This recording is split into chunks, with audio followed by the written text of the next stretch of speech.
66-day challenge. All right, here we go. What's up, Mr. Scott? Hey, Cecil. Hey, Larry, what's going on? Christina, Manny, Kim, LaRonda. What is up? What is good, people? I'm actually still have not figured out how to get the Facebook Live going again. There's some type of streaming issue I've been attempting to solve all morning, haven't solved it yet. So I'm just going to let you guys know if you know anybody who is going on Facebook to attend this, have them come directly to the Zoom. There's no way it's going to be on Facebook today. I am going to live stream, in Instagram, but it's not on Facebook. How you guys doing this morning? I want to go ahead and get us started so we have enough time to role play and have fun today on this call. I always start off every call because I want to hear some wins. Like, you guys are learning, you're practicing your scripts, you're out there making things happen every single day. Anybody have any wins that they want to share from, talking to sellers, getting out of their comfort zone, FSBOs, expireds, etc.? Manny, what's up, man? Tell me something good. Yesterday, I got a listing agreement signed with a seller for a spec house in my neighborhood. And it was 2.2 million. Let's not fail to mention the value of this. So it's pretty exciting. And like I mentioned before, there's something that you said once: put me to work for free, and I only get paid until I bring you an offer you accept. So do the Yes. right thing and get me to work right now. And he fucking signed it. Yeah. So that's pretty much it. So I want to share that and let everyone know that I started this like 6 weeks ago, I think. And you guys, everyone on this call has built me up to really have confidence, but most of all, competence. Love it. Love it. I just want to make sure you guys heard what Manny said. The script is, when people are like kind of hemming and hawing about signing with you, signing the paperwork, one of the scripts that I always use, and I'm so happy to hear that Manny was coachable and used that script because it works. I say to the seller, like, listen, I know you got some hesitation. Put me to work right now for free. All the things I laid out in my pre-listing packet, all the things I told you I'm going to do to market the property, I'm doing all that. Staging, professional photography, social media ads, broker open, all the stuff that I do. And here's how it works. You only pay me when I bring you an acceptable offer, one that you're willing to accept. At that point in time, I've earned my commission. You sign that paperwork, boom, right? And he also signed for 6%. Of course he did. And he was gonna say 5%. He was trying to say 5%, but from being in this script practice, I said to him, give me the ammunition I need to bring another vetted buyer's agent over to bring their buyer over to us. Give me that ammunition. And he said, fine. Okay, so y'all heard that too. Not only did he get the listing signed, he got it signed at 6%. Don't tell me it's not happening out there. It's definitely happened. You know your value, you know the scripting, you can actually create those same opportunities for you. The interesting thing I just want to point out about this script, to a seller, that sounds amazing. Like, hey, I get this top agent like Manny going out there. I'm putting him to work for free. And if he doesn't deliver on what I need, I don't have to pay him. The way he served that up, it made it sound really attractive to the seller. But here's my question for all of you real estate agents. Isn't that what we do anyhow? Don't we get a listing and spend our money and do all that marketing? And don't we only get paid when we bring them an offer that they're willing to accept? That's how it normally works. But it's all about how you serve it up, how you present it to them. And now Manny, congratulations on that. I gotta give you props, dude. Congrats on getting that at 6%. And all I'm gonna say to you is take that energy and go get another one at that same price point too, or higher, man. Let's go. You're definitely a millionaire luxury agent. Let's get after it. So guys, here's what I want to do. I want to try something different that I saw on Recon this week. I want you, if you want to volunteer to be a seller, to put the thumbs up. If you want to volunteer to be an agent, raise your hand. That way I can know who wants to participate for what role. And I think that will make things move a little faster. I also want to let you know that even if your hand isn't raised, I'm still calling on you. you're here to get pulled out of your comfort zone. And I had a good friend of mine tell me I'm letting a lot of you guys slide by too easily and not calling on you. And I listened to him, and I'm going to be calling on you guys. So be ready for that today. I do love Max. I love it. Gani, I love it. Bloranda, I love it. I love that you have your hand up and you are ready to go. You guys are ready to go be agents. Who's going to be my seller? Give me some thumbs up. Who wants to actually give them some objections that they need to push through? Get those thumbs up. That's what I'm talking about. All right, I got Lou, I got Larry, I got Jamie. Okay, so I'm going to start out with Lou. And Bloranda, you're going to be the first agent. Lou, I want you to give Bloranda a pushback objection, and let's see how she tackles that. Sure. Let's go, Bloranda. Hey, how's it going, Lou? I'm doing good. How are you? Did you have your coffee? You ready? I did. I had my coffee. Yep. I might need a second one real soon. All right, let's do it. So, Bloranda, I appreciate you taking some time. I hear what you're saying, but my wife's brother is a real estate agent, and if I don't give him the listing, I'm gonna wind up getting myself in trouble. Yeah, I mean, listen, I agree with that. And I don't want to piss off the wife at all. So what I'm kind of hearing from you is that you feel obligated to go with your brother-in-law. Is that right? Yeah, I mean, he does a couple deals a year. He's a gym teacher at the high school around the corner from us, and he got his license a few years ago, and he asked if he could sell for us, and he reduced his commission by to 4%. So I do feel obligated to give him the opportunity. Got it. Yeah. And besides like wanting to list with your brother-in-law for the obligation, is there any other reason you wouldn't sign with me today? To be honest, it's a big concern of mine, right? Because it brings up a family strife, and if my wife really wants to offer him the chance, and she feels that he can get it done, and what more is involved than just taking some pictures and throwing it up on the MLS? Okay. Yep. Listen, I hear you. So, I mean, it takes a lot to get a house listed and ready for sale, right? As we went over everything. And I certainly don't want to create any strife between family, but here's what I can do for you, Lou. What I can do is if you sign with me, I can actually give out a referral to your brother-in-law so that he's not completely taken out of the picture. And, he can be compensated in that way. And listen, if he ends up bringing a buyer, I'm more than happy to have that transaction, work together with him on that transaction if that would make your wife feel a little bit better. And I can even go a step further. He can come with me, do the open houses. How does that sound? So how does that work? If he's at a different brokerage, how's he going to come and do the open house with you? And so, the referral fee and everything, I'd have to engage my wife in that conversation to get her involved. But how does it work if, you're at Keller Williams, he's at Compass? How is that going to work with two alternative brokerages doing an open house together? I actually don't know the answer to that, David. I think it's fine. Go ahead, man. We'll table that one, but he's reducing his commission to 4%, and with me being an $800,000 house, that's $8,000 in my pocket. Right, and listen, I get that for 4%, but I feel I'm a little bit flustered right now, David. All right, let me jump in there. First of all, I just want to say something. You use the word "but" 3 times, so work on that. It's and. Don't say "but." Say "and." Okay. And so here's the thing here. So Lou's saying, "Hey, I got a relative. I feel obligated to use them, and on top of that, they dropped their commission down to 4%." Right. What would we say? I want somebody else to tackle that and finish it. Tag team somebody with Bloranda. Finish that up. How would you overcome that objection? They lowered their commission and they're a relative. I'm feeling obligated. So I can give it a shot. Okay, I'm going to go to Kim and then Matt. Go ahead, Kim. Okay, so Bloranda, let me ask you, how would you feel if you had to fire your what is it, a family member, she said?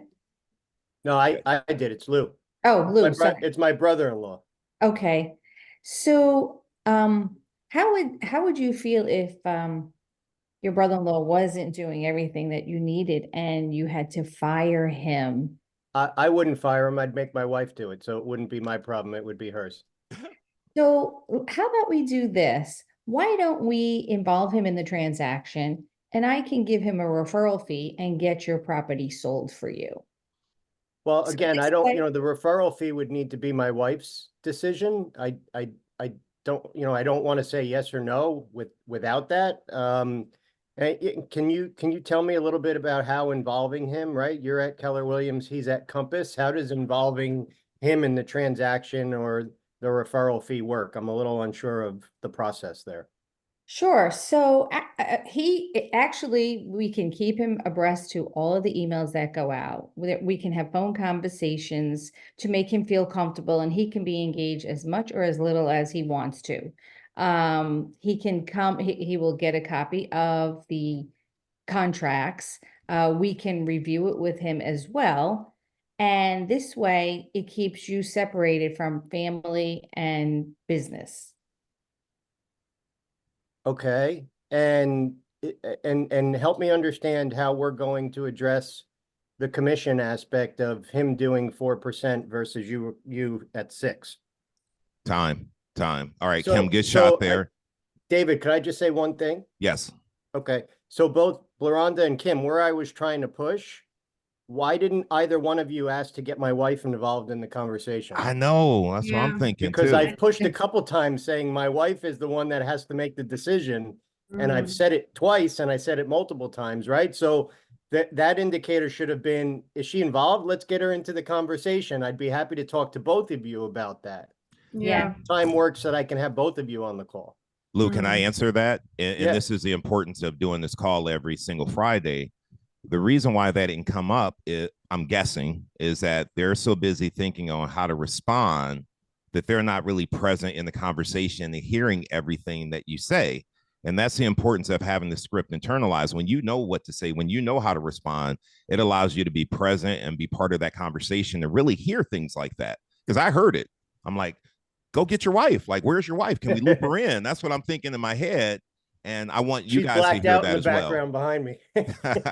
Hey. But good point, Lou. I love that you brought that up. I love that Yeah, you and brought I that seem up. like I was focused more on the cousin than the wife. The wife's the decision maker. Matt, I want to hear how Matt would attack that same one, and then we're going to move on to a different objection handler. Matt, you want to take that from Lou? Lou saying, you know, he's got a relative, and on top of that, the relative dropped the commission down to 4%, and he's a little torn on how to, go in and working with someone else. Right. Well, he stole my thunder. My first note is wife makes decision. So, Right. great. Yeah, no, I understand, Lou. Are you familiar with how your brother-in-law runs his business?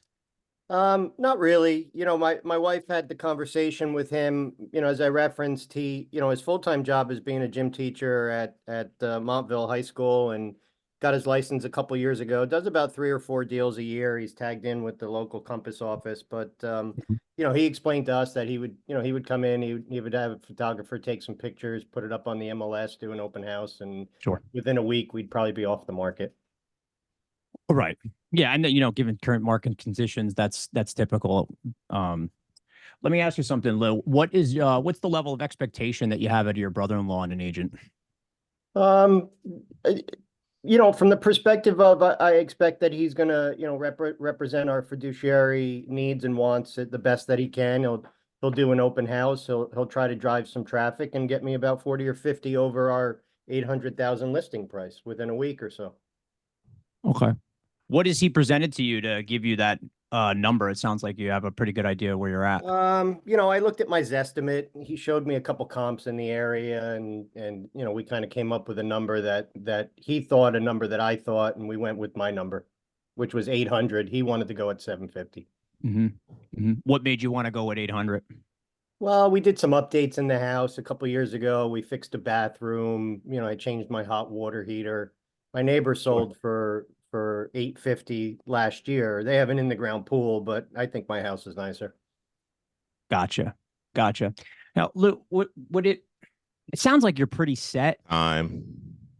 I thought those were great questions. I'm stopping you Yeah, there. I thought- Yep, took I was them all about over to the I was place, about to David. close you for an appointment, but yeah, my question was going to be, Lou, it sounds like you're pretty set, but would it be outrageous to think that somebody else could potentially come in and propose another game plan to you that would be a little bit more feasible? And then we would dive down that rabbit hole. And that would have gotten your wife involved. Yeah.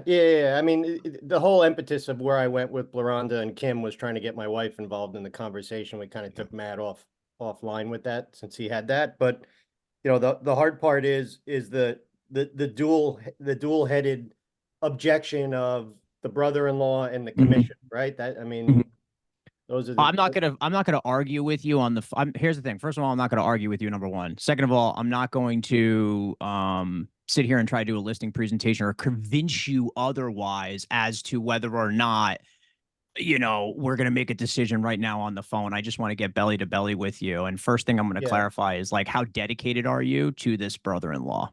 Like, if The you only other really don't thing- have your hands tied, if your hands are so tied, Yeah, the are we only gonna other really- thing that I bring up in those instances is, hey, let me tell you a little bit about Keller Williams and us as an organization, because I'd love to talk to your brother-in-law about potentially joining us as a firm and talk high level about Keller Williams, #1 training organization in the world. Hmm. These are the benefits of working for Keller Williams, and and if he's looking to learn more in the real estate sector and grow his business, this is the place that you want to be at. And maybe, try to set up a dialogue between you and the brother-in-law and encapsulate him and, get him on your side kind of thing. I love that. I think that's a good plan. Lou, let me ask you this in regards to your brother-in-law. Are you looking to hire him because you feel like he's the best option, or is it, hey, it's family, we want to throw him a bone and help him out with his business? Which one is it? Yeah, I think it's the latter, David. It can cause some problems if I don't hire him. My wife wants to go in that direction. She thinks it's the right thing to do. Got it. So with your wife, is there a way that I can speak to her right now? Is she available? Not right now. She didn't get dressed for the day yet, and she's still Fair. drinking her coffee. Fair. And yet you know her well enough. So I'm going to have a conversation with you, and then I'll move to talk with her later on. If she knew that there was a way where you guys could make it a win-win situation for everyone involved, your brother-in-law, he was able to get paid. You guys were able to hire the top agent to get your property sold at the top price. Would that work if you knew there was a win-win where everyone I mean, could be happy? I think we're reasonable people, David. We would be Yeah. open to listen. I don't, again, I'm not going to make that decision by myself in a Yeah. paper bag. That would cause too many problems for me. I completely understand that. And as long as you're open-minded, because here's what I'm hearing, Lou. You want to get this property sold, and I'm sure it's not really about the commission that he's offering you. I know he's offering it for 4%. Is it really about the commission, or are you looking to net the most money possible on the sale of this home? Well, I think it's always about the commission, David, right? I mean, we're talking about a 2% difference here. That's at an $800,000 house. That's 16 grand back in my pocket. So, if you could clearly show my wife and I how we could, pay more in a commission, but still make more in our pocket, I think we would listen to that, but you'd have to be very convincing to show how that would work. Yeah, no, I hear you on that. My time's up, so I'm going to wrap this up real quick and just say this. Lou, I hear exactly what you're saying. And you said it's 2%, like that's 16% in savings. Let me ask you, when you're hiring an agent, what you're looking for is someone who is a top negotiator, someone who can get you top dollar on the sale of your home, right? That's what you're looking for. Sure. And I know this is a family member. So, what I want to say here is just a blanket statement about real estate agents in general. When they're negotiating their commission down, is that really the person that you want representing your biggest asset? I mean, they're really showing you how they negotiate. And so the win-win situation for everyone involved would be that you get your home sold for top dollar by using a great agent like me, because I don't negotiate my commission, which also means that I'm a bulldog and I fight for the equity in your home. So you're going to get a top agent, and at the same time, your brother-in-law will still get paid. So it's the best of both worlds. So as long as you and your wife would be open to having that conversation, I'd love to sit down and show you how I work and what I do, and show you that it's really not about the commission. It's about what I'm going to net for you and put in your pocket. That's the most important thing. Yeah, I get it. I think he just reduced his commission because we're a family member, not so much because, anything more than that, right? It's my brother-in-law. He's trying to do us a solid, and you know, I think that's why he reduced his commission. But why don't you shoot me a text and we'll figure out when I can get my wife involved in the chat. Sounds good. I'll send you a text. Okay. I want to wrap this up so we can move on. Yeah, Somebody yeah, put yeah. something in the chat. Hold on, let me just see, because it was something that I think we need to address. What about using actual numbers as examples? So Eileen, are you talking about like list price versus sales price ratio examples? Go ahead and unmute and tell us what you mean by that. Sorry. Well, I'm using my phone, so I would be sitting here with my little calculator. But my thought is more or less thinking, well, you know, what about actually demonstrating, you know, I mean, you might need to pause and run it through with the person, but in order to actually say to the person, okay, well, if I'm able to get you a higher offer, then you're still going to net this amount of money. Or we can pull out the Palm agent, for example, and try to show them that they're still going to net I got you. X amount of dollars. I didn't play around with it right now. I was going Right. to, but because I mean, I'm just trying to think, oh, gee, well, if I was the other person and I'm not, I failed at this in many situations, you know, it's not about us, right? It's about them. Okay, well, if we show them that they're going to net more money working with us, then Yeah. therefore that's what's most important. So I'm just trying to think maybe there's a better way to kind of like pivot quickly into actual dollar signs. I think it's always great to make an example. And I'm looking here on Instagram at Virginia saying, when I say, you know, you would net more, they don't really understand what that means. And we have to do a good job of making sure we explain what we mean by that. And you get more having these cash in your pocket. conversations. Yeah, absolutely. Absolutely. Beverly, you're up. I want you to be the seller. I want you to give an objection to Gani. Gani, you got 90 seconds to overcome it. You know, Thanks. Beverly can be any seller objection, whatever you see fit to give to Gani. Okay. Hi, morning, Beverly. How's it going? Yeah, good morning, Donnie. Hi, great. So, you know, I think we just need to think about things a little bit. All right. I You need to think it over. Okay. Hi, Beverly. So may I know what is the reason behind of taking extra time? Is there anything I can do? Maybe I couldn't explain you something, or you have some reason behind. I would like just to know and to clarify. Well, I mean, we heard another agent who was offering us a lower commission, and he also said he could sell my house for $50,000 more than what you were explaining. We should sell Yeah, it. but yeah, I understand completely, Beverly. Look, there are a lot of agents actually. They claim that they can sell higher prices, the houses higher prices than it should be, like according to the market currently. But their actually reason is behind just to get your listing, just put it on the market, and that's it. They don't do much work. Versus me, I'm giving you a reasonable price according to the market.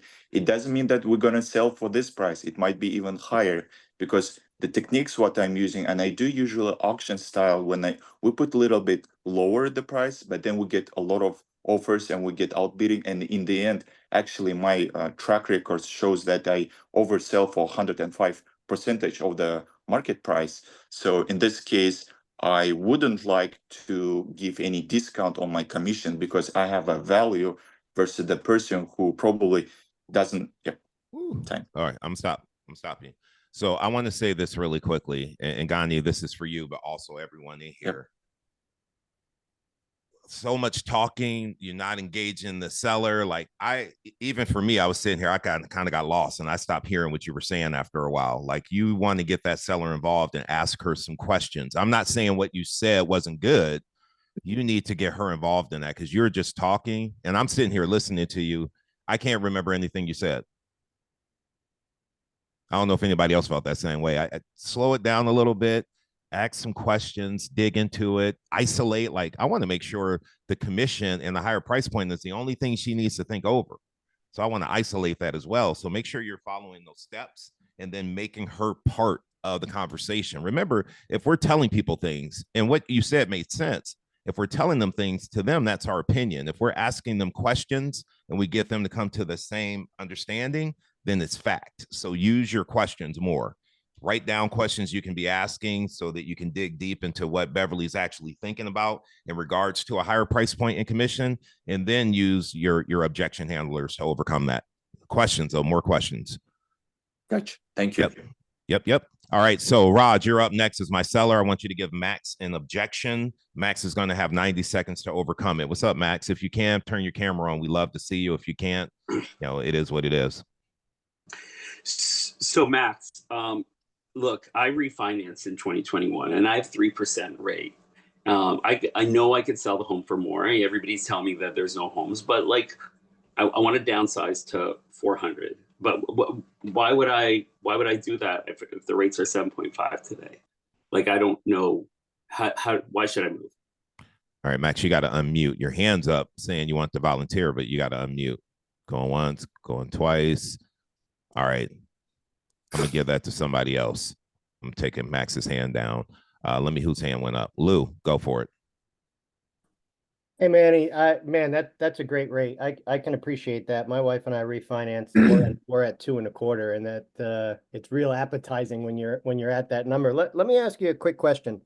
Have you engaged in a conversation with a lender that you can talk to that can kind of map out for you a little bit what the monthly numbers would be if you were to purchase another property at the current interest rates? So you can kind of guide yourself through what your buying power is?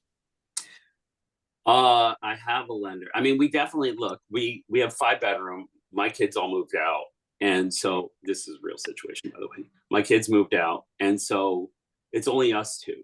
So we are looking at a condo and we have a lender, but not really. I mean, he hasn't told us about any products, but yeah, I mean, I guess we could hold on to this or rent it out. I mean, it is a lot of rooms that are not being used right now. So it would be great to save some money, but maybe we should do that. I don't know. Yeah, so one value add that we offer to our clients is we have a lender that we work with. His name is Mark. And what might be a good conversation point is if I can introduce yourself and your wife to Mark and have a high level dialogue about what your needs and wants are.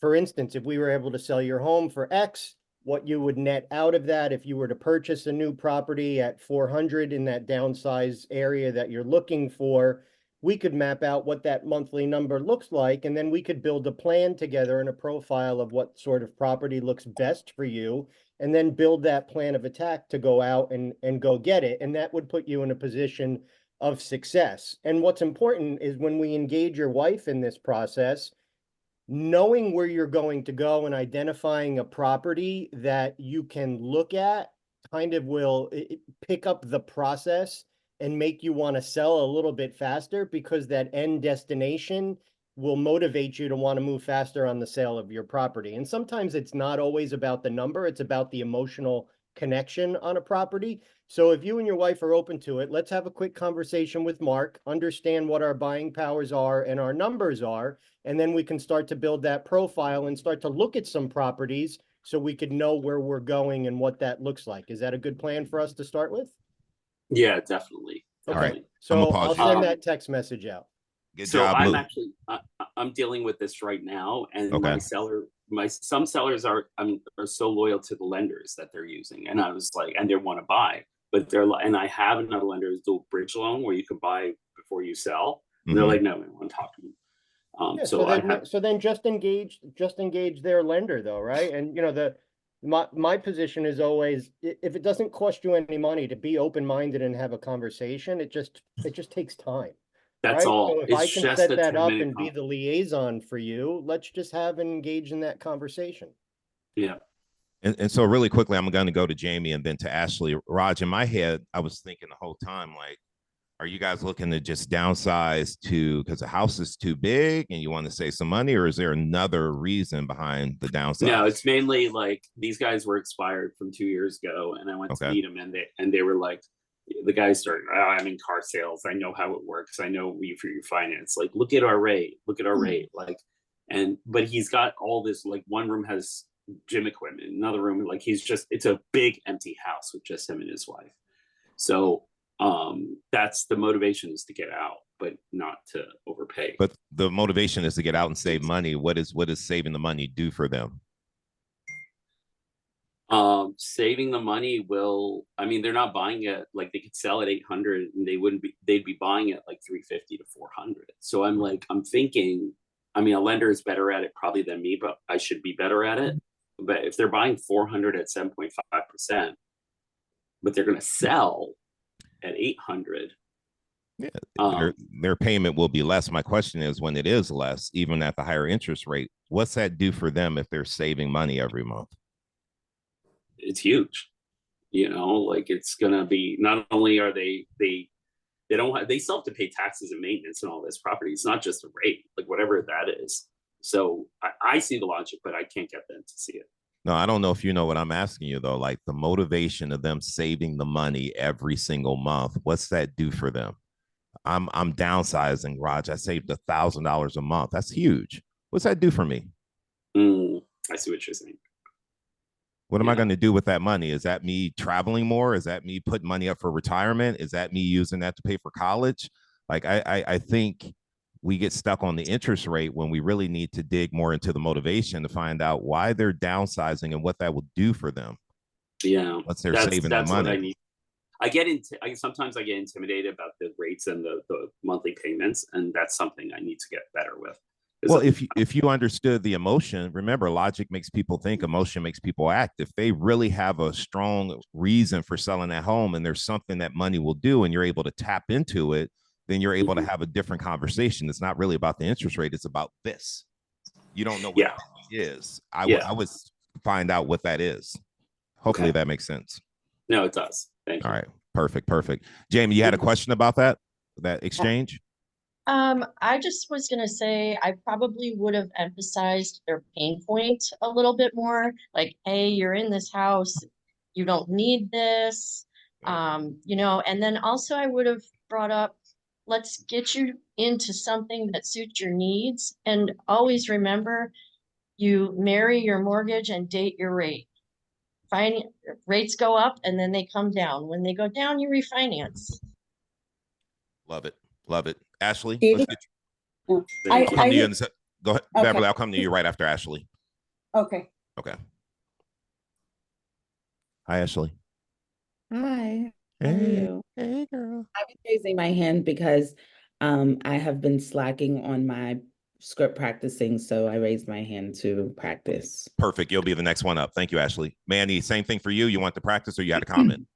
No, I just wanted to say a comment like, you know, for me, I have a lender that I work with and he kind of always gives me he follows up with me on new programs. And I thought right there, if they're worried about interest rates, it was good that the other agent said about marry the home, not the rate. But why not also know a few, like the 3-2-1 buy down mortgage rate, those type of programs to entice your seller to want to sell, because I think that could have been one that this gentleman could have used with that seller. Give interesting strategies on new lending programs, because that 3-2-1 buy down, that's a pretty good one. And if you guys don't know that one, you should talk to your lender about it. Love that, Manny. Beverly, I'm sorry I skipped over you again. Go ahead, Beverly. What's up? No, and I'm sorry too. The only reason why I didn't raise my hand is because it wasn't like to volunteer, which I could do. It was based on this one, and I didn't want you to let this go. So I had something like that, but the gentleman and his wife live in a house and it's fully paid off. And he says to me, "Where would I go? My house, a huge house in a gorgeous neighborhood. I would love to live in a condo. Why? Because it's too big. There's so many rooms." I guess I could have dug into motivation a little bit more. He's like, my wife just keeps bucking at the idea because we're all paid off. Where would we go? And now the interest rates are higher a little bit. So do you know what I mean? I don't really know how to kind of follow up with that one. I mean, sometimes that's more of a condition than an objection. Like, where would they go? Where they could, if they're all paid off, they want to keep their expenses low. It may be better for them to stay in the house. And sometimes I love saying this to a seller, like, I'm not here to force you to sell your home. I want to sit down and talk about the pricing and marketing strategy, talk about what you could accomplish if you sold the house. If it doesn't make sense for you, then stay here, right? It's no pressure. I just want to lay out what things look like and have a conversation with you about it. Sometimes it's better for people not to move. And I will tell you this, when you tell someone now's not the time to sell, they respect you more. And when it is time to sell, they're going to come back to you. And in the meantime, they're going to send you all the referrals because you weren't high pressure making them list their house when it wasn't right for them. It's about them, not you. That's my Yeah. take on it, Beverly. No, Thank I you. agree. I fully agree. All That's right. how I handle. All right. I see a lot of people with cameras off. Let's see here. Hey, Rodney Davis, I want you to give an objection to Ashley Augustine. So what objection do you have for Ashley? She's ready to role play and show us what she can do. Give her a seller objection. See if I can get him to come off mute. One. If he doesn't come off mute, Felipe, I'm coming to you. Felipe doesn't come off, Liz, I'm coming to you. Going once, going twice. Felipe, can you give Ashley an objection? I wonder what these people with their cameras off, are they even here? Or are they just like hopping on and walking away from the camera? I'm here. Liz is here. Liz, let's go. Give Ashley an objection and don't be easy on her. Let's go. Gosh. Hey, David, don't coax her. I'm a little rusty. Give me a No, second. you're not, okay, Liz. Ash? Give her an objection. You I- make calls. it's What do been a people few say to you? weeks. You're not rusty. It's Go. been a few weeks. So hey, Ashley. What was the last one? I'm interested in selling, Ashley, but at this moment, it's just, kind of just looking at the right, finding the right home. Okay. So what I hear is that you would put your house on the market today, but you're worried that you won't be able to find the same kind of home that you are looking for, correct? I'm worried that with the interest rates obviously high, and when we do sell, how much do I get out of my house? I would have to price it, a lot. I would need to get a lot higher in order to afford, where I want to be. I want to go down South Jersey. Okay, so you want to come down to South Jersey. Yes. Okay, so you said a little bit there. So you said in order to sell, you would need to know how much you would get for your home. And then you said that you would also need to find a home that's in a price point. Do you know that price point you want to be in? Like how much you want to spend a month, how much you need to make off your home, and how much I'm sorry, Ashley, I can't hear you. Do you know those actual numbers? Like, do you know how much you would need to sell your home for, and how much you would be comfortable paying in a mortgage payment each month? Okay, so I do know my few numbers. I know that last person that I spoke to, I kind of just I wasn't very happy with the numbers they gave me, and I don't know how much you gonna give me right now, but maybe sitting, I need to net a lot more, a lot higher than what our last person spoke to me about. Okay, so this is something I really think we need to sit in person and meet so we can talk about numbers. But in the meantime, where's your motivation to move down to South Jersey and start that new life? If it could actually save you money, wouldn't that be something that is valuable to you to sit down with me and we can go through all the numbers? And if it makes sense to you, great, we can go through the next steps. And if it doesn't make sense to you, we can shake hands and part ways. How does it sound? I'm actually available today at 2 or tomorrow at 4. Which one works best for you? Ashley, right now I gotta wait for my job. I want to make sure that I have my job squared off. So I don't know if it's the right time for us to sit down. Okay, I totally understand. And what do you mean by waiting for your job? Like, are you waiting? I'm waiting for my job to kind of just determine where exactly down South Jersey, where we're gonna go. Okay. No, I totally understand. So you're not quite sure if the move is possible right now or anything like that. We're definitely moving. It's just not, I don't know where exactly right now, but I definitely have to start, squaring off my numbers and see where, where we land, if I can even afford it once we determine that. Hey, so I'm going to pause you guys And right that's here. exactly why we should meet. Yeah. Close that, Ashley. I gave it to her. Yeah. So I want to pause right quick. I have to ask a question because we've had several role plays and it's been, hey, the interest rate, and I'm not sure if I want to sell right now and have to. Are we just not talking to motivated people? Because in my mind, I'm thinking you guys are working hard to take someone that's not really motivated right now and convince them that now's the time to sell.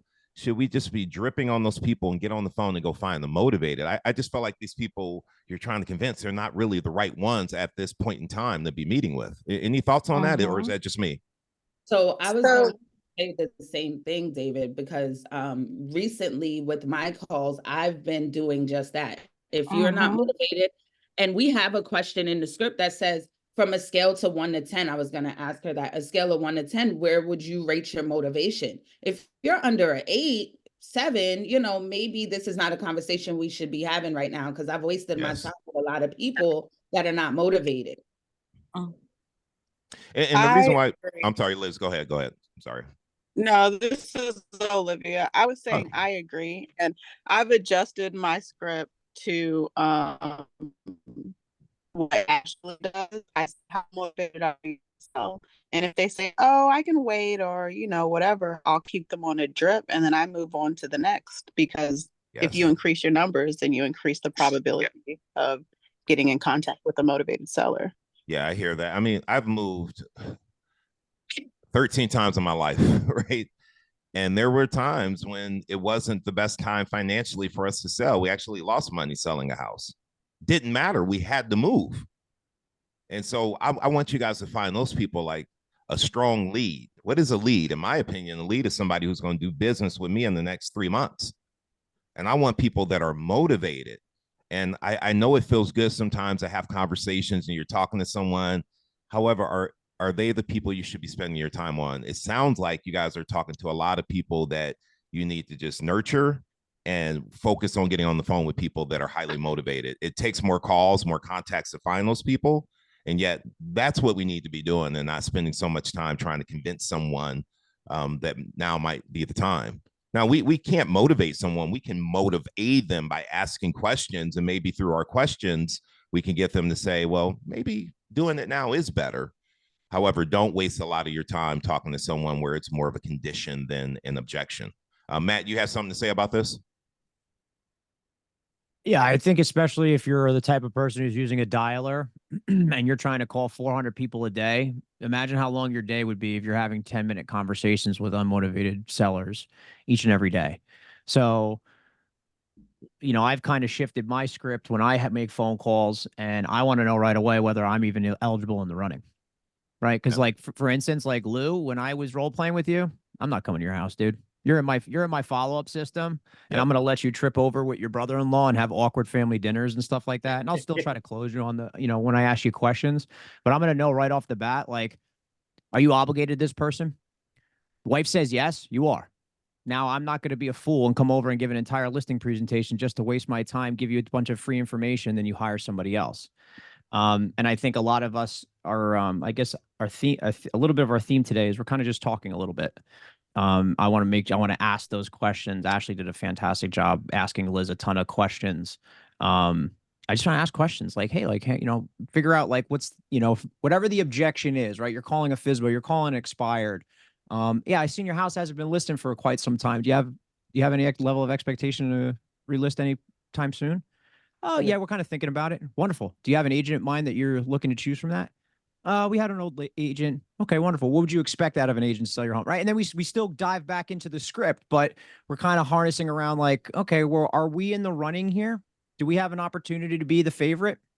Right. And so, and that's just my 2 cents. That's kind of how I'm approaching it when you're calling that many people. Matt, what's really cool is just, you know, if the conversation's not going anywhere, just say, hey, you know, one of the values I provide is a monthly neighborhood newsletter. If I could get your email address, I would be able to send you that letter on a monthly basis. You could take a look at the properties that are in your neighborhood, that are selling, that are on the market, and just provide. Yes, Lou. Yeah. Put them in your database and move on to the next one. Well, that's the power. That's managing your CRM, right? That's the powers that 80% of your business is going to come from the follow-up game. So if your pipeline's full and you have plenty of people on smart plans and you're sending email campaigns, door knocking, you're combining all the layers of the onion together, that's when everyone starts crying because you got all this money coming in because everybody's happy. So. There we go, Matt. There we go. So someone's asking the question about like, what's the difference between a condition and an objection? To me, if someone says my mother-in-law is a real estate agent and no matter what, I have to list my home with her, to me, that's a condition. I'm not going to waste my time with that person and following up. They're telling me I'm obligated. No matter what you say, no matter what your commission is, I'm obligated to list with my mother-in-law. That's a condition. Versus an objection would be, my mother-in-law is an agent. I am going to be talking to other people. I'm not obligated to list with her. However, I feel like that's the right thing to do. They're letting me know, like, I can get in there. It's an objection. I can talk to them about why they may not want to work with a family member. I can talk to them about who I am and what I do, and they may be open to working with me. But when it's a condition, we got to learn how to hear that and say, thank you so much for your time. I appreciate it, and move on. Because to Matt's point, if you're having all of these conversations trying to convince someone who's giving you a condition, you're wasting time and you're going to get drained out where you should be moving on to the next person. Let's go here. So Shanice, did you want to role play? Yes, I did. I actually wanted to give an objection that I dealt with a few days ago and hope somebody can help me out because I was a little bit silenced when they were kind of like yelling on the phone with me. So if I can just give what was said and somebody can like respond on how I should have responded. Yeah, first I want to see if Mr. Gossett is available to handle this one. I know he's got some stuff going on, so I want to see if he can unmute. Would you want to handle this one, David? Sure. All right, so Shanice, give it to David. Hi, David. How are you? I'm good, Shanice. How you doing? Good, good. So the ejection is going to be an expired that's trying to turn FSBO. So I called, hey, my last agent didn't do a good job, so I'm just going to sell it on my own. I'm so frustrated. You guys suck. So I'm hearing that you're frustrated and you think real estate agents suck. Is that correct? Yes, my house was on the market for over 6 months and all we had was 2 showings. I'm super frustrated. If it was going to be like this, I could have just sold it on my own. Okay, so you're frustrated because your house was on the market for 6 months. When you listed your home for sale, did you expect your home not to sell? No, I did not. I expected my home to go fairly quickly like the neighbors down the street. Excellent. And when your listing agent listed your home for you, did he tell you this home probably won't sell? He did not. He guaranteed me a sale, and that's what I expected. He promised me my home could be gone in less than 90 days, and it's been on the market for way more.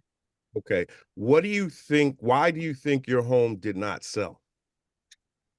I have no idea, but if I knew, I could have just sold it on my own. That's my plan going forward. Okay. Do you know the strategies that I use to sell homes like yours? I do not, but if it's anything like my previous agent, I don't want any dealings with it. I could guarantee you it's nothing like your previous agents. Houses in your neighborhood typically sell for 27% over ask. If the next 3 phone calls you got were for buyers that were offering you over ask on your home, would you sell your home or would you turn them down? I'm just going to sell it on my own. I've been through this 6 months too long, and it's too overwhelming and frustrating. I'm just going to sell it on my own. You know what? I completely feel and hear your frustration, and I would be frustrated yourself. Most people don't list their homes and not expect it to sell. What do you think you're going to do differently from your agent that's going to get your home sold? Well, what I'll say is I can go out and find my own buyer. My home has been on the market for 6 months. You're the 13th agent that called me. If you guys can sell my home, you should have brought a buyer when it was on the market. I'm going to be completely transparent with you. Is that okay? Sure. If I had a buyer for you, and if those 12 other agents that had a buyer, your home would be sold. So no one has a buyer, but you're telling me that you can sell my home. Absolutely, we can sell your home. What we need to do, if you have 7.5 minutes, I'm free today at 2, tomorrow at 4. I'd like to sit down, show you why your home didn't sell and how we can get your home sold and get you on to your next destination. Are you open-minded? No, I don't want to meet. You can tell me right now what you can do differently to sell my home. If it's going to be the same crap the other agent gave me, you can forget about it. I completely feel your frustration, ma'am. It's not going to be the same crap, but this is not something that I can share with you over the phone. It's very visual. We have to go through the data, right? We have to look at what your home was listed at. There's a lot that goes into this, and I understand your frustration, but may I ask, where are you going when you sell your home? What's next for you after you sell this home? We're trying to relocate due to her job, and I'm having a hard time selling the home here so that I can purchase in a new state. But if you can't give me just one answer over the phone of what you can do differently that I haven't heard before, I'm just not interested. My one answer is I can price your home appropriately, and that's probably what didn't happen and why your home sat on the market. Now, that's my one answer. What I'd like to do is sit down and give you a solution so that we can get your home sold, get it sold at a premium, and get you to your next destination. Do you have 5 minutes for me to sit down and show you how we can do that? David, you know what? Honestly, I did a ton of upgrades inside of this home to prepare for sale. My neighbor's home is outdated, and it's the price drop that my previous agent gave me is way less than what my neighbor's home sold for. With the upgrades that I have, I am expecting a more better value than what they actually sold for. Okay, and I can understand that. And those upgrades, did you make those upgrades for yourself, or did you make those upgrades for the people who are buying your house next? I was instructed to make upgrades during my initial listing appointment. Those upgrades were made, but now it's like I've lost out on a ton of money because I can't get this home sold. Okay, so your agent promised you, he guaranteed you a sale, he had you do upgrades, and now your home's sitting on the market, and now you're going to be doing what we call chasing the market. And people are going to be wondering what's wrong with your home because you're dropping the price. Did you guys do a price reduction? We did 3 price reductions and still no buyers. Okay. We really need to have a conversation. We really need to sit down and figure out what your last agent did incorrectly, because I'm not going to beat up on the next guy, but obviously there's something wrong. The market tells us where your house should be and what it should transact at. And I'm not sure that your agent put you in the best position to get you to your next destination. All right, I'm gonna pause right there. Let me say this, David, man. I love your tonality and the way you talk and the way you ask questions. It keeps people on the phone with you, right? And even when she's pushing back at you and getting kind of aggressive, you kept that same tonality. You didn't let her shake you up. Remember, guys, we got to be like that duck on the water. It's going across nice and smooth. Even in your head, you could be freaking out and panicking. You don't let them see that. Don't let them hear that. Just stay calm, David. Stay calm with it. I actually want to hear how a few other people would handle the same objection coming from Shanice, because I like her energy, right? I want to hear how Ashley, I want to hear how Manny, I want to hear how Lou and Bomika, and hopefully if we stick to the 90 seconds, and I'm actually going to stop you guys at 90 seconds, we can get through this by 9:30. So Shanice, I want you to give that same objection to Ashley. I'm going to give her 90 seconds. I'm going to stop you at 90 though, Ashley, so we can get to the next people. All right, let's go. I want to hear, because this is a really good one that we're going to come up against a lot. Let's go. Shanice, give it to her. Hi, Ashley. What can you do differently to sell my home? It's been on the market for 6 months. I'm just going to try to sell it by myself now. Okay, no. You're relocating, I know you said, and you said that you had no idea why your home didn't sell when it was on the market. Correct. My home didn't sell. I've made a ton of upgrades. My neighbor's house down the street, who is outdated, has sold quicker than mine. My agent has promised me that my home can be sold in 90 days or less if I make these upgrades at top dollar, and that's not the case. So what I'll do is sell it on my own. If there's something you can do different that I haven't heard before, then maybe we can sit down and talk. But if I hear one thing that's the same, you can forget about it. Well, the one thing that I can do differently, it sounds like your agent failed to communicate with you, right? Your home was on the market for 6 months and you don't really know why your home didn't sell. That's a concern for me, because I speak to my sellers every week and give them an update of what's going on with their home, with the market, and everything else. So we wouldn't even go 3 weeks without you knowing what's going on and why your home didn't sell. So that was one concern, and one thing I would do differently. I make sure I keep in constant communication with my sellers. Well, it wouldn't be the communication, because when we did communicate, it wouldn't be the communication. When we did communicate, he suggested a price drop, which is what we've done. So, I mean, the communication is there. I don't know what you can do. Time. All right, Ashley, your time is up. Good job, Ashley. That's a concern for me. Yeah. All right, I'm gonna throw it to Lou, then Bomika. Shanice, throw it to Lou. Lou, tell me what you can. Hi, Lou. Lou, tell me what you can do differently. My home sat on the market for 6 months. It didn't sell. I am going to go out here and sell it on my own, Lou. Yeah, Shanice, I'm sorry. I can sense the frustration in your voice, and I'm sorry that you had to go through that. If we could, let's take it back 6 months ago when you first interviewed agents. Tell me a little bit about what the criteria was that you used to identify this agent, and what made you select them as your partner in the journey when you started? What was the criteria you used? You know, Lou, I explained the situation. I'm relocating due to a job opportunity that I have.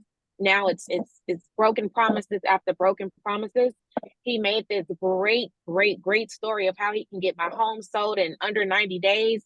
If I do X, Y, and Z, those things have been done. I have no money in my pocket, and my asset is depreciating every day. Yeah, you know, I can appreciate that, but I still would like to take you back to that decision-making process that you made. What were the things that agent had that identified that said, this is the person that I want to use? Was there a criteria? Was there a marketing plan that you liked? I'm just trying to get a sense as to what they offered to you that you said, this is the person I want to take in my journey. You know, Lou, actually it was. He had a superb marketing plan. He guaranteed me a 30-second commercial on HGTV. He guaranteed me that all of these ads will be ran on these networks, which will generate me over 4,000 views per ad. And, you know, we're still on the market. Time, Lou, good job there. Time. I want to see how Bhumika can get through it. Shanice, I appreciate you saying the same thing over and over again. I know it can be exhausting. Good job, Lou. Give it to Bhumika, then I want you to give it to me. I want to try something with you too. Go ahead, Bhumika and Shanice. Hi, Shanice. How are you? Good, thank you. All right, Bhumika, what can you do differently? My home has been on the market for 6 months and it didn't sell. I'm just going to sell it by myself. You know what, Shanice, first of all, I have to say that I'm extremely sorry that you had to go through this. Nobody should go through this. You know, it takes a lot of time and emotions and effort, you know, on the seller's part when they have their home on the market. Well, I heard you that one of the things that I hear you say is, you know, what I inferred was communication was one of the things that your agent didn't tell you, right? Was not able to communicate properly, correct? No, he communicated very well. Every time we communicated, he suggested a price drop. We've been through 3 price drops. All right. So this is exactly what happens, you know, when the agents are not able to, some of the agents are not able to communicate a right strategy. Well, there are a lot of things that I do to get the homeowner's home sold, and I specialize in getting the home sold that didn't sell the first time around. And you told me what I can do differently. One of the things that I can tell you is I do reverse prospecting. Have you heard of that? Yes, I have.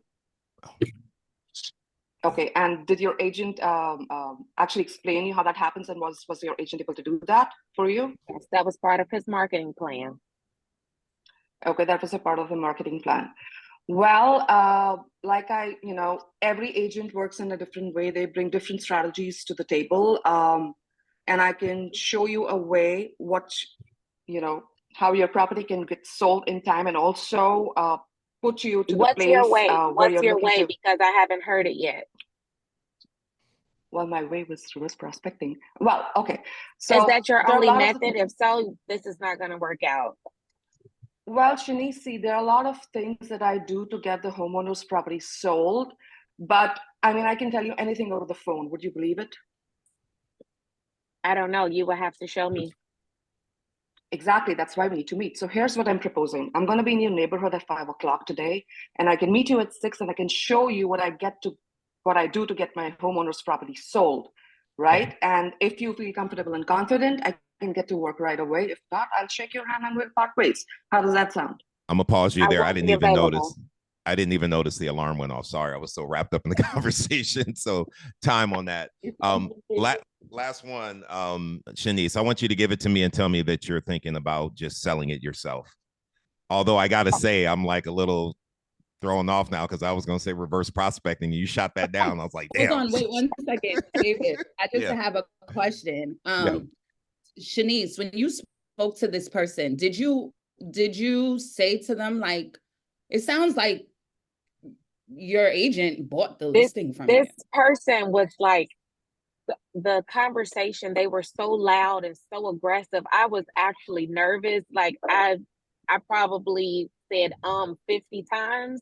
That's how Of course. nervous I was, but I tried to continue and push through the conversation the best way I can. Like, hey, just constantly asking for it. Well, if I can show you, it'll be different.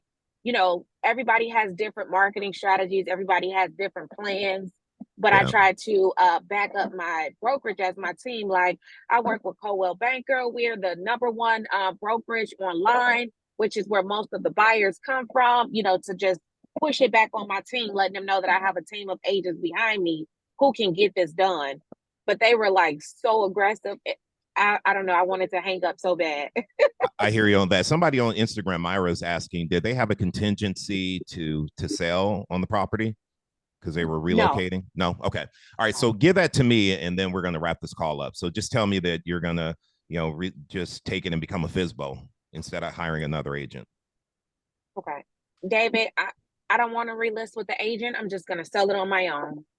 No, I completely understand that. And listen, sometimes you're better off just being a for sale by owner than being with an agent that doesn't know how to sell your home. So I get that.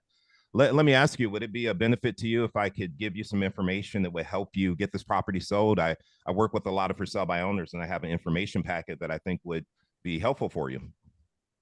What's inside the information packet? Well, some things about staging and marketing the property that I think you'd like to look over. But, I have to tell you, the biggest question that I have in my head is, how'd you pick that last agent? How you happen to hire them? They met all my criteria. They made me promises that I couldn't resist. Ooh, Getting your home sold in under 90 days. Yeah. Oh man, that's top dollar. I can get to my destination much quicker than what I want it to be. Right. So they did all this promising and they didn't deliver, is what I hear you saying. And you're at this point where you're just rather sell it yourself because you can have control over the whole process. Is that what I hear you saying? Correct. Yeah.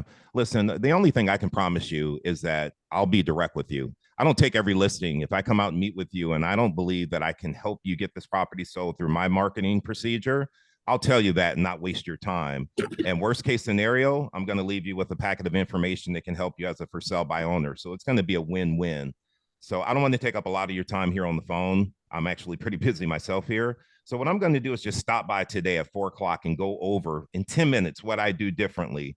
And in 10 minutes, if you don't see a difference, then shake my hand and become a for sale by owner. However, if you recognize that my approach is completely different than your previous agent, then all I'm asking is that you be open-minded to what I do to get property sold. Is that fair? That sounds fair, but how would you give me all of that information in 10 minutes? Let me show you. Is tonight at 4 good, or would tomorrow at 2 be better? Let's try tomorrow at 2. Yeah. Is there any reason that you could see our meeting not happening tomorrow at 2? Anything personally or professionally going on that would keep that from happening? You know what? I'm gonna be completely honest with you. I plan on doing some research myself to see how I can get it sold for top dollar. Absolutely. And just browse and see what the properties are selling for. I'm sure I can get this done. But if anything changes, our meeting can continue. Listen, all I want you to do is sit down and meet with me. If you don't see the difference, then become a for sale by owner. That's fair, That right? sounds fair. It does. All right, then I'm going to come by. We'll talk. And I look forward to meeting with you. And I do have a few questions so I can be prepared for our meeting and not waste any of your time. Do you have like another 5 minutes for me? Sure, really quick. All right. I would just pre-qualify you. Then I'm going to go out and I'm going to show you what I do differently. Because sometimes even the best houses don't sell the first time around. They just need a different approach, right? I at least know she's motivated. So I'm going to go in and I'm going to go over my marketing plan. But I'm going to go over it like, I don't need this listing. I'm not coming with commission breath. I'm going to come and lay it down, talk to her about her motivation, talk about this new job, really dig into motivation, and I'm going to go get that damn listing. I think a lot of times when people are pushing back and they're like, I'm going to sell it myself, get on their side and be like, hey, you might be better off being the for sale by owner. It's better to do that sometimes than to hire someone who's not qualified. Get on their side a little bit. You know what that is when you do that? It's a freaking pattern interrupt. They don't know how to respond to an agent saying, yeah, that might be a good way to go. All of you guys are trying to convince them on why they should go with you. Get on her side for a minute and say, maybe being a FSBO is the right thing. It's a pattern interrupt. It allows you to get in and speak because they don't really know how to respond to someone agreeing with them. Does that make sense? It does. All right. So really quickly, Manny, are you still on here? Is Manny still here? Yeah, I'm still here. Hey, a lot of people joined after you shared your good news. Can you just tell everybody again really quickly what happened this last week based on what you learned on this call? Yeah, yesterday I signed a listing with a seller that I've been I've been nurturing for a while. And the way I got him to sign my listing at the end was a saying that David says, put me to work for free and I only get paid once I bring you an acceptable offer. And then he started signing, and halfway through the signing the listing presentation, the listing agreement, it came down to the commission where I already had 6% and 3%. He's like, no, man, I want to do 5%. And I said to him, give me the ammunition I need to bring a good buyer's agent here with a vetted buyer to give you that acceptable offer. And he fucking just signed it. So did you hear what Manny said? He's using this. Here's the first thing. He's here learning. He's out there implementing. That's what I need you guys to do. Don't just come here for infotainment. Get on the phone. And let me not fail, because I am proud of it. 2.2 million. You said 2.2 million? Correct. And he got it at 6%. So let me tell y'all, one thing Manny said to me, and hopefully, Manny, I'm not throwing you under the bus. Manny told me for years, he was like, man, scripting is a waste of time. I don't get it. Doesn't make sense to me. It's corny. I used to feel the exact same way. You guys need to understand that everything we do is scripted. Everything we say is scripted. Get comfortable with that. Internalize the script and make them your own. And guess what you're going to have? Opportunities to get $2.2 million listings at 6%. I'll take that every day, all day. So, Manny, I just had to give you props, man, for being on this call and then implementing what you learned. This is what it's all about. I want you guys getting on the phone. It does you nothing to come here and not get on the phone and have conversations. Go have fun with it. Don't be tied to the outcome. By the way, I would suggest always too. I don't think I learned it from this, but I think I learned it from somewhere else. Guys, have printed listing agreements ready to go in your briefcase, because I unfortunately didn't have it and I had to run to Keller Williams real quick to print it because I didn't have his folder in my briefcase. So something I learned, have a whole bunch printed in your briefcase. And listen, I'm gonna wrap the call up by saying this.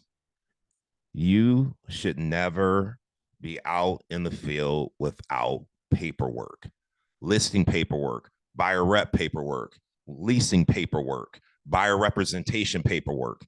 When somebody is ready to sign on the line that is dotted, have the freaking paperwork there. Shame on you. It's malpractice if you don't have the paperwork.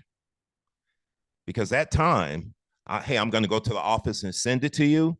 You're allowing some time to pop up where another agent may call or come by and then buy that listing from them, offer them a lower commission just to take it away from you. And you could have had it signed and locked up. You just weren't prepared. Be prepared. You shouldn't go on the listing appointment without the paperwork, because then what's your expectation? To not have paperwork signed? You should be going because you want the paperwork signed, which means bring the paperwork. All right. I'm gonna shut up. All right, guys. Good job today. I slept in this morning and didn't go to the gym, so I got to go get my workout on to stay accountable. So I'm gonna get out of here. I hope that this brought you guys value. And here's what I'll say for next week. Make calls this week. Write down the objections you're getting, just like Shanice did. She gave us a great real life example, and she brought some energy behind it. I need everyone to be prepared to do that next week. So when I call on you and say, give me an objection, you shouldn't have to think about it, because if you're doing your job every day, you're getting objections every day. Write them down, bring them to the call so that we can practice and go over what you guys are getting from sellers in person or on the phone. All right. See you guys later. Thank you for being here. I appreciate you guys spending your Friday morning with me. I hope you learned a lot, and we'll talk soon. Thank you. Thank you. Thanks.